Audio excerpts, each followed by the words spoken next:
Kenyans. Karibu sana.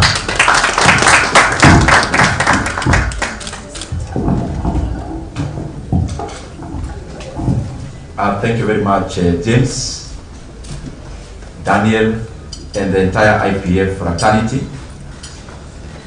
The guests who are here before me, as panelists, PS Muya, our former PS for the National Treasury, Dr. Muya, Andrew, Veronica and Ruth, and all the other participants. Good morning. Good morning.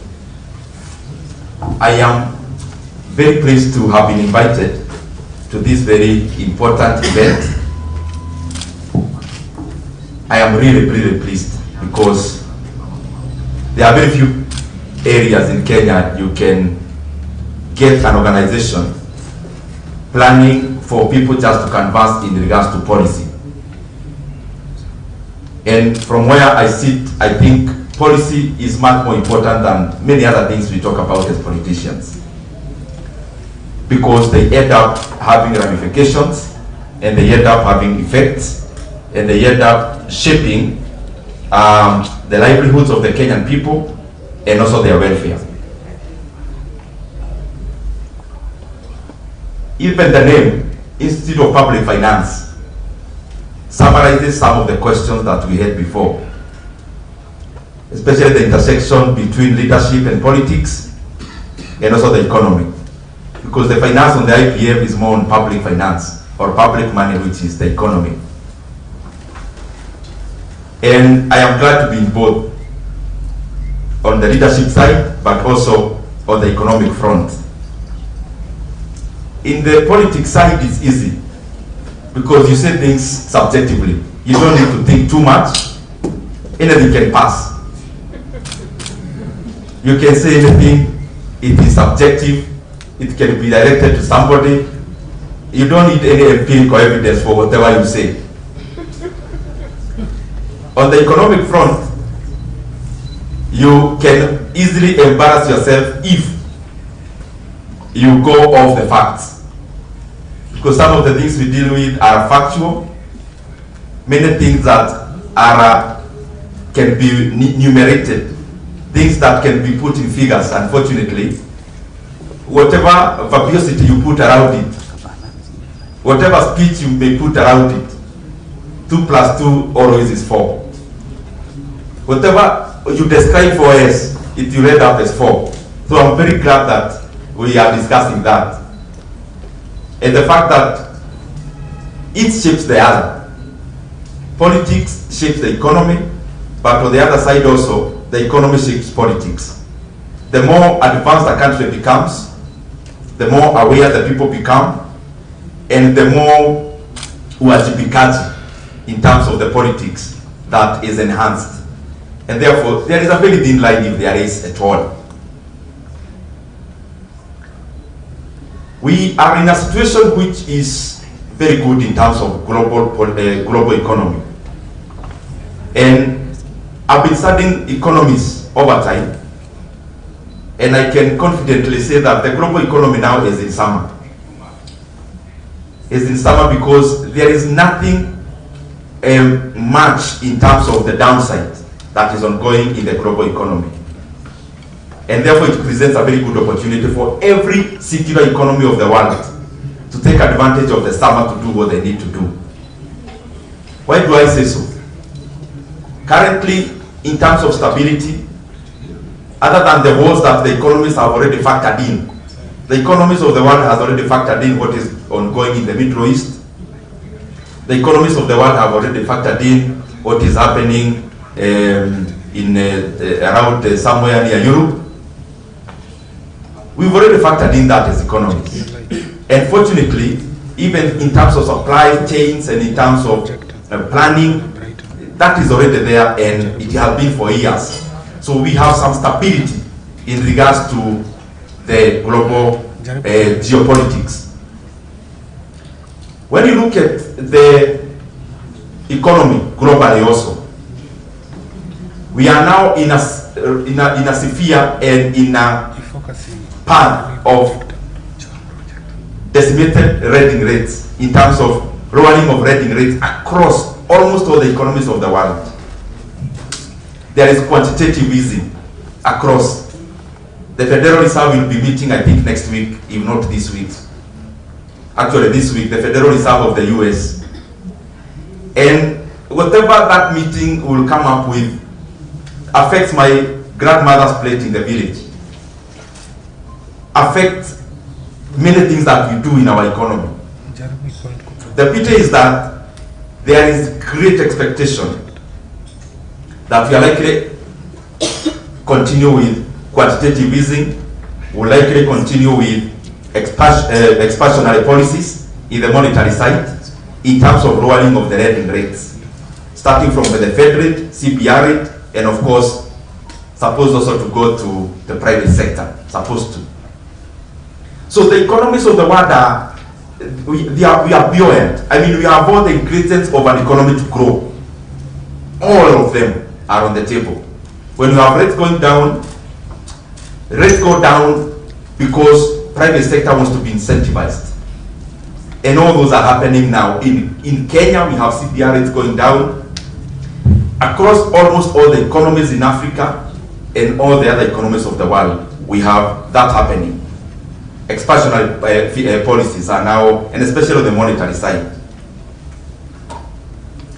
The question we need to ask ourselves as Kenyans, as we enjoy the summer in the economic sphere of the world, how is Kenya taking advantage of that? And just use the data. One, we have a CBR rate coming down.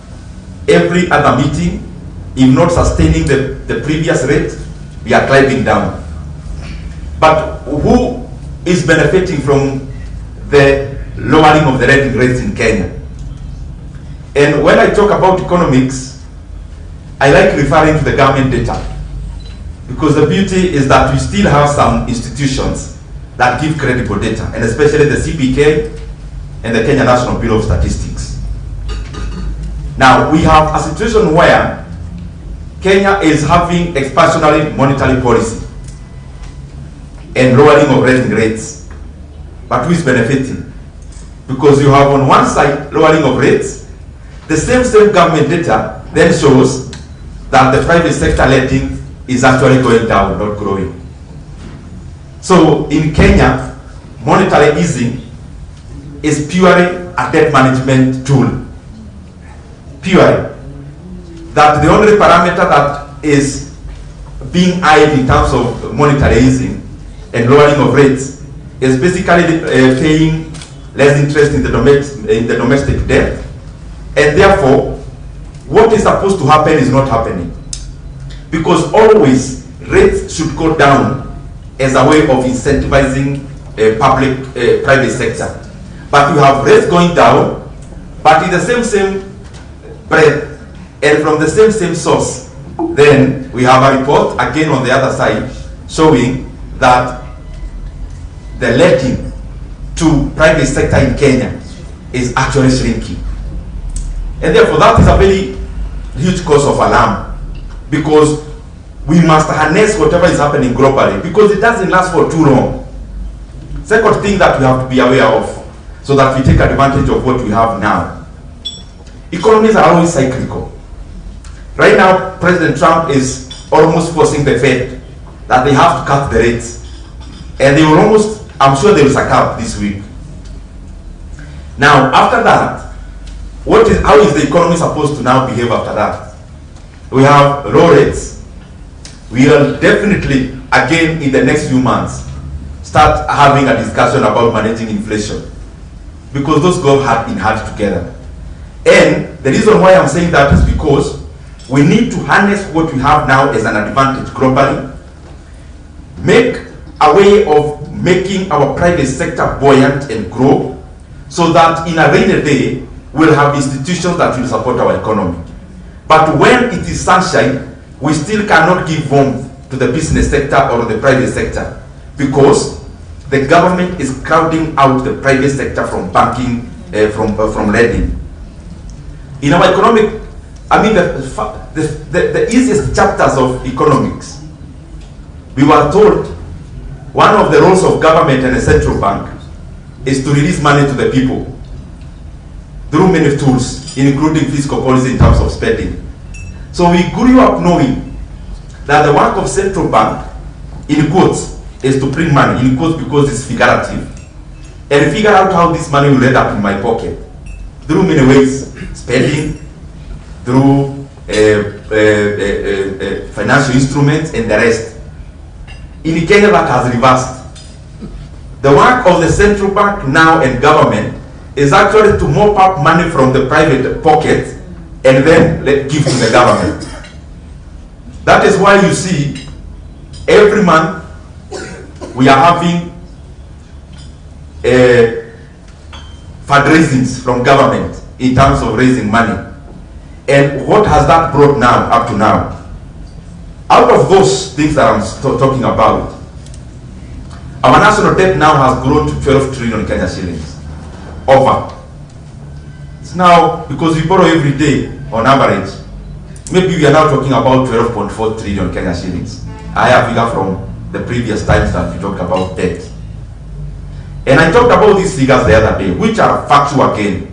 And every Kenyan, the picture about Kenya now is that we may have shortfalls, but at least the Constitution guarantees that we get part of the public information for free when you need it. So, the current debt is over 12 trillion shillings. So in a year we are borrowing 1.25 trillion Kenya shillings. And by the way, last year, government went against the law and overborrowed more than it had been budgeted. Because we had budgeted as a country to borrow around 1 trillion Kenya shillings. The government, by the close of the last financial year, actually borrowed more and borrowed 1.25 trillion Kenya shillings. What that means is that we are borrowing around 100 billion every single month. And every single day, including today, Monday. By tomorrow morning, the country will have borrowed 3.5 billion every single day. And therefore, every hour we are talking about around 140 million shillings every hour. So we've been here for 2 hours. So we borrowed that much. And you know, many times I think we need to sober up as a country. Because if we don't sober up, the economy will force us to sober up. And when the economy forces us to sober up, it will not be very easy, like giving a speech as I'm doing today. The ramifications will be dire. Maybe what we need to do is to take some of the people from the National Treasury for a benchmarking trip to Ghana. And they interact with real people, not the economy. You know, many times you talk about jargons, GDP and the rest. You now go and interact with a pensioner in Ghana. Interact with a person who had bought government instruments in Ghana, who after they borrowed too much, they had to call borrowers in a round table and tell them, guys, listen, I know I owe you 1 million shillings, but from today I am the sovereign. I owe you only 700. That's what they call a haircut. Okay, take government to court, you are given even something, you have to a government. Okay, where will you start? Getting a GK vehicle on the road, or where? You see, some of these things, they seem like superlatives, but they are real. The government tells you, you're a pensioner, I owe you this much. But from today, you are taking a haircut of 30%. Haircut means I'm cutting. Not postponing, cutting. Forget everything else, me, I owe you this. That is where Ghana ended. And when you hear us talking about debt, it is because if you reach there, it is catastrophic. And it will affect everyone. And it will affect all the facets of our economy. There is the other thing, so that I wind up with debt. And I'll be very brief today. PS was asked about something I've been talking about called securitization. And when you get a chance, you explain to us based on your experience. There are people who want to tell us securitization, you can treat it as something outside of the debt. You'll tell us whether that is possible. Because from where all of us sit, it's not possible. You can't have a shop. You are running a shop in Kakamega, a hardware shop. You take a debt from the local bank. You are supposed to service this debt using, of course, the proceeds from your hardware. Then we go to a different bank and say, please lend me money. Part of the things I sell is cement. So I want to securitize what I get from cement. It will come directly to you. That's what is called securitization. If you're a different bank, you already have borrowed money from bank A. And you are servicing that debt out of the profit from the entire profit from your hardware. Then you get another bank on the side and you tell them the revenue from cement and from steel, chuma, idenauza, it will now be coming to you. And then you want to tell us that is not supposed to affect this other debt. I mean, I keep saying, every time you hear about a big Kizungu Miki context in Kenya, coming from government, you hear a big name like securitization, it is just supposed to tire you so that you don't question. But something must be happening that is not right. And just do your math, you'll see. I talked the other day about a debt of a boat that was raised by securitizing sports fund to build stadiums. Let me start here. Kenya has always built stadiums. You know, many times you want to appear like we are now, we have innovated ways of building stadiums in Kenya. Kenya has always built stadiums. We have never securitized any revenue. So the issue about building a stadium is not there. The issue is about how are you building. So we end up borrowing around 45 billion Kenya shillings. Whichever method you use, even if you use future value of annuity, or you use a simple arithmetic of interest rate, in 15 years, Kenya will have paid interest rate of over 100 billion on a loan of 45 billion. And those are facts. Then we go and securitize fuel levy. And we say we are building roads with this fuel levy. Let me start here. Kenya has always built roads. All the roads we saw in our villages and estates when we were growing up, it was not black paint painted on our roads. It was tarmac. So it's not a new invention. We have always built tarmac roads. We have always built Mombasa Road is a road that was built many years back. Thika Road, the road to the Western Corridor. It's not new. It has been there. But now, we want to collect money that Kenya is supposed to collect for the next 7 years. We want to collect today and use it today. Now, the government in the ensuing years, what are you going to come to do as government? You know, many times, people are here politically, there is a way people want people to talk, for example, as politicians. But what is more important to talk as a Kenyan today than about the future of our country? We may talk about leading the country, but which country? First address that the country is there. So when the country is there and functioning, you can talk about the other things. And that is why I think these things are very important. So in a nutshell, this is what I'm trying to say. We are borrowing 1.25 trillion every year, 100 billion every month, 3.5 billion shillings every day, around 145 million every hour. But every road you see in Kenya ongoing is not part of that debt. That has a different debt called securitization of fuel levy. So let no one tell you we are borrowing this to build roads. No, the debt for building roads is not even there.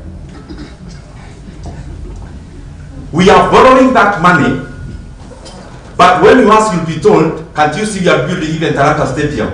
This is the point. The money for building Talanta Stadium is actually not there. It is a different debt not included in this mainstream debt. The other thing, so that because it's the same, this issue of debt is big. Now, we want also to expand a lot of things to be seen for optics, as they are also good for the economy. The road from Nairobi to Nakuru is long overdue in terms of expansion. And the people who use that road deserve that road to be dualed. But even the money for dualing Nairobi-Nakuru highway, that money is also not part of the borrowed money, the 12 trillion. That is some other money we are raising through a baptized name called PPP. But that PPP is actually workers' money through NSSF. So NSSF is forced to invest workers' money on a commercial venture called a PPP to build a road from Nairobi to Nakuru. And they are told how to recover their money is to put toll stations, charge motorists, watapata pesa yao hapo. So even the expansion of that road is not part of the borrowed money. So what I'm and again, the Talanta Stadium I talked about, because private sector is rational. A person in the private sector, when you tell them to invest money, it is me and you here. When I call you to invest in an instrument, you are likely to ask me questions. And because the government did need to answer many questions, that Talanta board I keep talking about, I request all of you to go and check who bought it. The number one investor in that board was again one of the banks I'll not name, which has attachments with government. And the number two was again NSSF. Number three was the superannuation fund, again money for workers. So if you are raising a bond that is attractive, why are private sector not buying? That government money through another way, and especially workers' money, has to be the ones now to be put in that kind of radar. These things are important, and if they are good, then the speech today should not be an accusation. Should be just an opportunity for those who did it to come and inform Kenyans better. And many times I wonder, for example, on securitization of the fuel levy. You are a bank CEO, and you committed money for your shareholders and lend, let's say, 50 billion shillings on something called securitization. You have no sovereign guarantee. The 7 shillings on which the money is securitized was just a gazette notice from the minister. If another minister comes tomorrow and writes off the 7 bob, where will this bank, where will the bank recover the money from? If there is other people in terms of policy in Kenya and they don't honor the debt, there's nowhere you can go. But of course the government did that knowingly because of the urgency of the money. Mabanks na wale wengine wamenunua boats, mtazipanga baadaye. As I go to the finish, the things I talked about, we are in summer. That we have rates coming down from last year should give us a good opportunity to grow. But how are we growing as Kenya? The Kenyan GDP grew by 4.7%, the previous data that we have for 2024. And by that, we extol that growth. But how is it in the region? Kenya was actually the last in terms of growth in our region. Rwanda grew by 8.9% in the same period. Tanzania grew by 5.5% in the same period. Uganda grew by 6.1% in the same period. So what I'm trying to say is that we have to be logical, everyone who has a position to make decisions for our country. So that even as we give good narratives out there, narratives can only sell up to some point. And then from there the reality knocks the door. Kenya has the potential to be the leader in terms of economic growth in the region.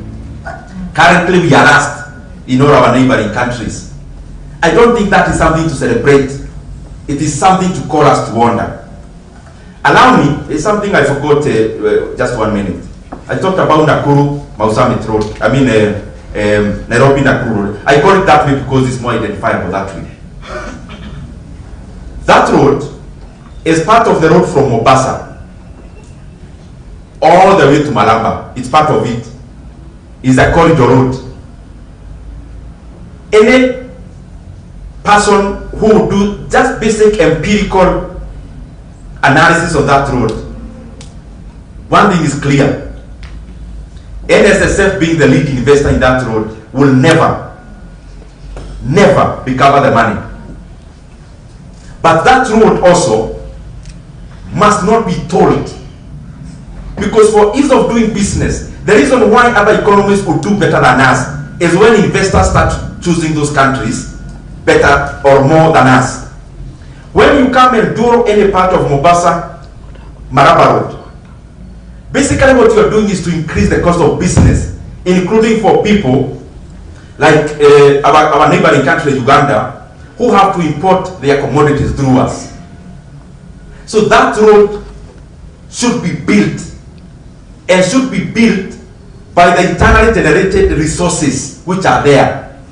And therefore, the road from Nairobi to Nakuru should be dwelled, and the residents who use that road should not be made to pay toll on that road. Because we may think it's a commercial venture, but it will come and hurt our economy. Because if in our region the corridor roads are not tolled, you are basically telling people to look for options. And our country needs investors much more even than our neighbors, because our neighbors are growing faster than us.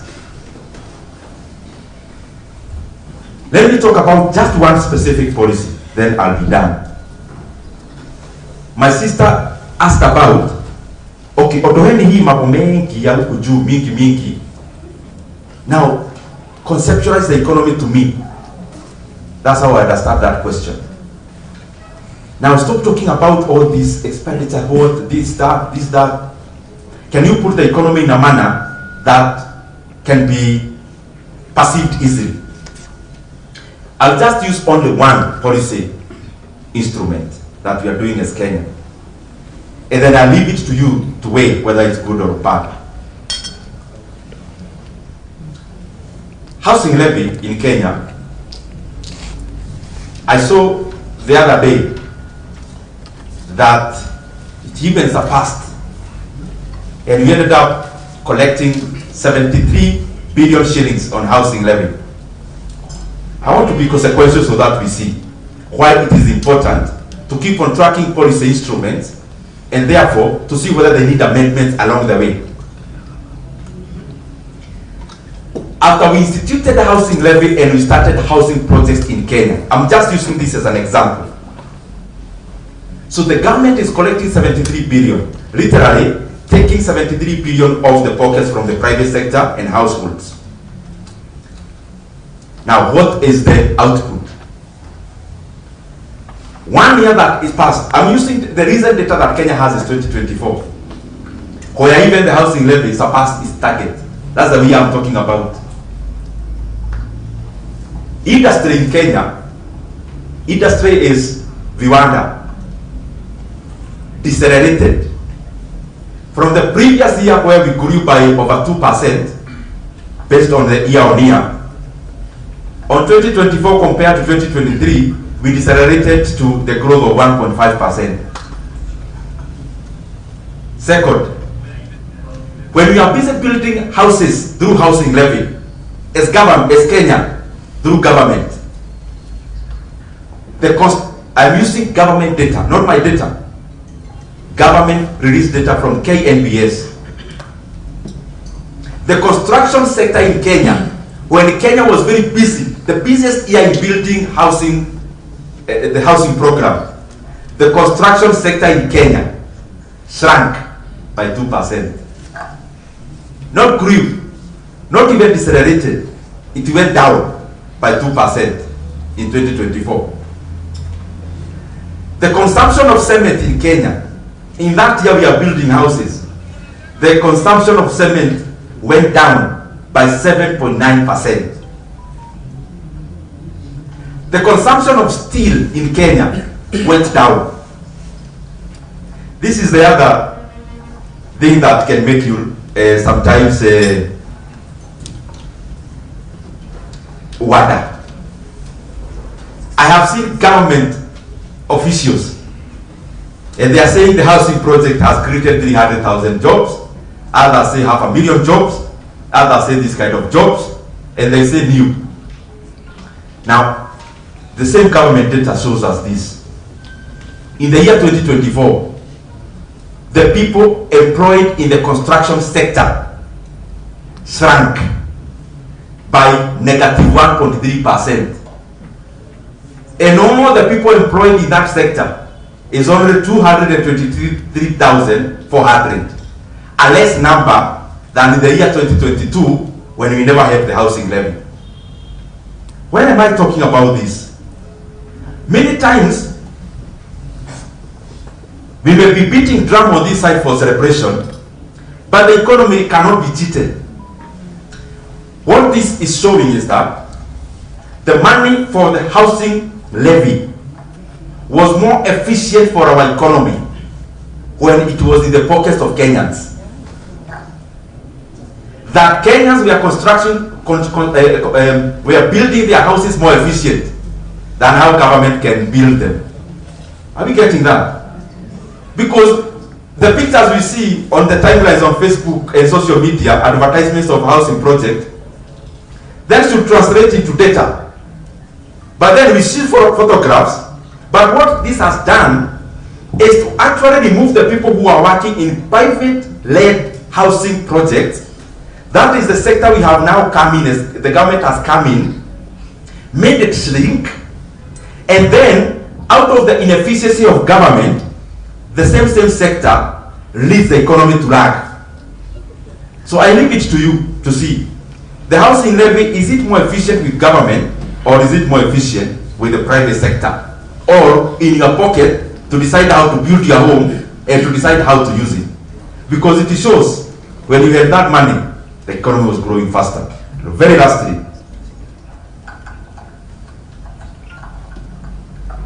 sometimes ile karatasi EPRA wanatumia kutangaza mafuta imeshuka, si iko bei kali hata kuliko ile bei wanashukisha nayo mafuta. Because now I have seen that fuel has now come down by 11 cents for diesel. 11 cents means 0.11 shillings. And for petrol, I have seen it 0.8. If I look, the peak of fuel in Kenya, the peak globally, was in around, for the last several months, was in June, around 23rd, globally. Per barrel, it was around $73. Now we are talking about $63.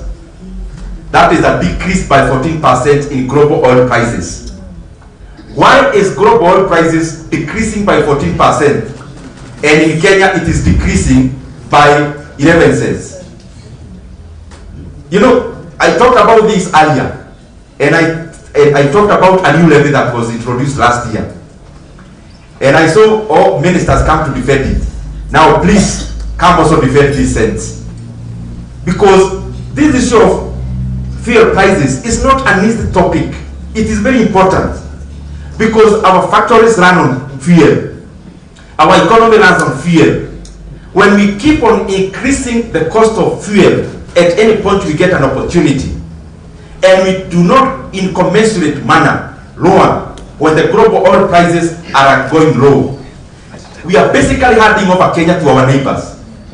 And we are basically handing over manufacturing to our neighbors.